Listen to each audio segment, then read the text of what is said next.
कालू कौआ अपनी पत्नी टुनटुनी चिड़िया और बेटी सुनहरी चिड़िया के साथ किराए के घोंसले में रहता था। लेकिन कालू कौए को थोड़े दिनों बाद फिर से इसी बात का डर सताने लगा था कि कहीं मालिक और उनकी पत्नी का मन फिर से ना बदल जाए। अच्छे दाम मिलने पर कहीं वो घोंसला बेच न दे, क्योंकि कालू को अपने मालिक पर बिल्कुल भी भरोसा नहीं रहा था। एक दिन, ए जी, क्या हुआ है? 2-3 दिन से देख रही हूँ आप कुछ परेशान लग रहे हैं। ऐसी क्या बात है? आप न दाना अच्छे से खा रहे हैं, न पानी पी रहे हैं। मुझे नहीं बताएंगे तो फिर किसे बताएंगे? टुनटुनी, मैं सोच रहा था कि मैं तुम्हें और अपनी बेटी को लेकर यहाँ से आज रात को ही निकल जाऊँ। क्यों जी? आपको फिर शक हो रहा है मालिक पर कि वो हमें अलग कर देंगे? हाँ, क्योंकि भरोसा एक बार में ही टूट जाता है और बार बार भरोसा नहीं बनता। इस बार मैं अपने परिवार को लेकर कोई रिस्क नहीं लेना चाहता। रात के अंधेरे में ही कालू अपने परिवार को लेकर वहाँ से बहुत दूर चला जाता है। मीलों दूर उड़ने के बाद कालू को एक सुंदर सा पेड़ नजर आया। उसने अपने परिवार के साथ वहीं अपना एक सुंदर सा घर बनाया और अपने परिवार के पालन पोषण के लिए रिक्शा चलाने का काम करने लगा। कालू खूब सारी मेहनत करने की सोच रहा था।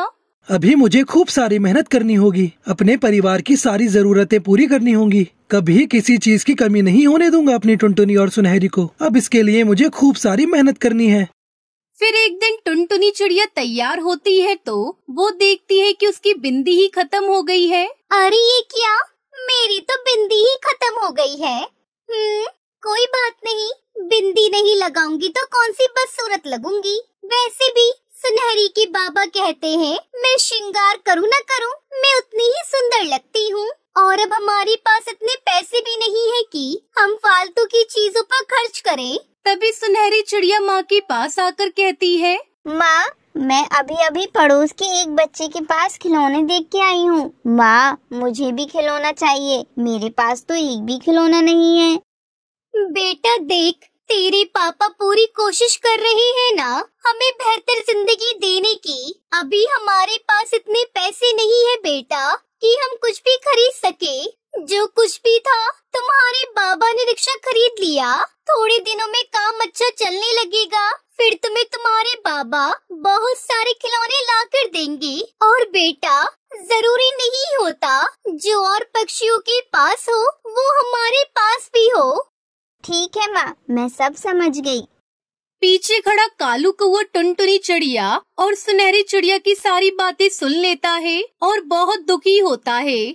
मैं कैसा पिता और पति हूँ जो अपने परिवार की जरूरतों को भी पूरा नहीं कर पा रहा हूँ। उस दिन कालू कौए ने खूब मेहनत की, देर रात तक रिक्शा चलाता रहा और उसी दिन अच्छा पैसा कमाया। उधर टुनटुनी चिड़िया परेशान थी क्योंकि कालू को आने में देर हो गई थी। टुनटुनी चिड़िया की नजरें तो दरवाजे पर ही टिकी हुई थी। तभी थोड़ी देर बाद कालू को वो कुछ तोहफा लेकर घर आया। कहाँ थे आप? इतनी देर क्यों हो गई आज? आपको पता है मेरे मन में अजीब अजीब ख्याल आ रहे थे। अरे भाग्यवान, इतनी चिंता क्यों करती हो? आज से तो मैं इसी समय आया करूँगा। शाम के समय कमाई अच्छी होती है, सवारी शाम के समय ही मिलती है।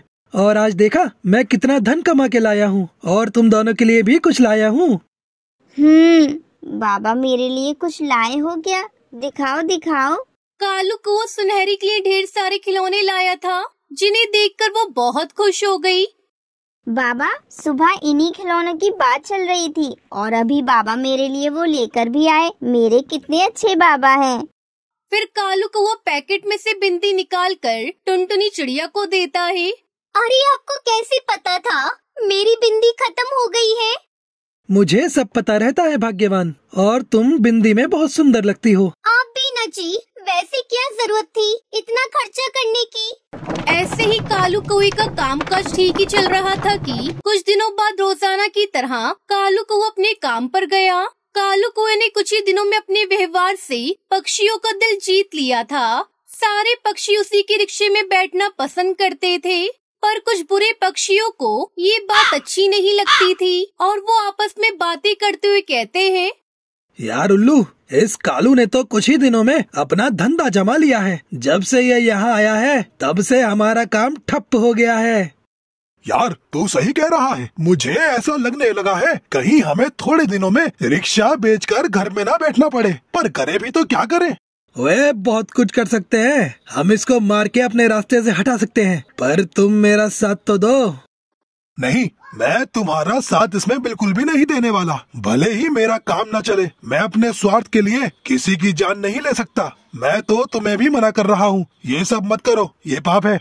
अबे मुझे पहले ही तुझ पर शक था। तू है ही डरपोक, किसी काम का नहीं है। अब जो कुछ भी करना है मुझे ही करना है, और वो भी आज रात को ही। कालू कौवे की उस दिन खूब कमाई हुई। बाजार से जाते समय उसने सुनहरी चिड़िया की पसंद की मिठाई ली। रात काफी हो चुकी थी। कालू खुशी खुशी अपने रिक्शे से घर जा रहा था कि तभी चील उसका पीछा कर रहा होता है। अरे चील मेरा पीछा क्यों कर रहा है? मैं रिक्शा रोक के इससे पूछ लेता हूँ। कालू कौवा जैसे ही रिक्शा रोक के उनसे पूछने की कोशिश करता है, तभी चील एक पेड़ पर छुपकर स्नीपर से कालू कौवे पर हमला कर देता है, जिससे कालू कौवा पूरी तरह से जख्मी हो जाता है, जिसकी वजह से वो धीरे धीरे वो दम तोड़ बैठता है। दूसरी तरफ टुनटुनी चिड़िया कालू को लेकर बहुत परेशान थी, क्योंकि वो अभी तक घर नहीं आया था। माँ, आप अभी तक सोई नहीं? क्या हुआ? माँ, मुझे तो पता ही नहीं चला, मैं कब सो गई। हाँ बेटा, देखना आज तो तेरे बाबा को बहुत देर हो गई है, वो अभी तक घर नहीं आए। मुझे बहुत चिंता हो रही है। बेटा तू घर पर रुक, मैं तेरे बाबा को देखने बाहर जा रही हूँ। माँ, मैं भी चलती हूँ आपके साथ। दोनों माँ बेटी कालू कौवे को ढूंढने निकलती है। बहुत ढूंढने के बाद उन्हें कालू कौवा नहीं मिलता। दोनों बहुत परेशान हो जाती है। तभी अचानक से उल्लू वहाँ से गुजरता है और वो टुनटुनी उसकी बेटी को देखकर उनसे पूछने लगता है, भाभी जी, आप रात को छोटी बच्ची को लेकर कहाँ जा रही हैं?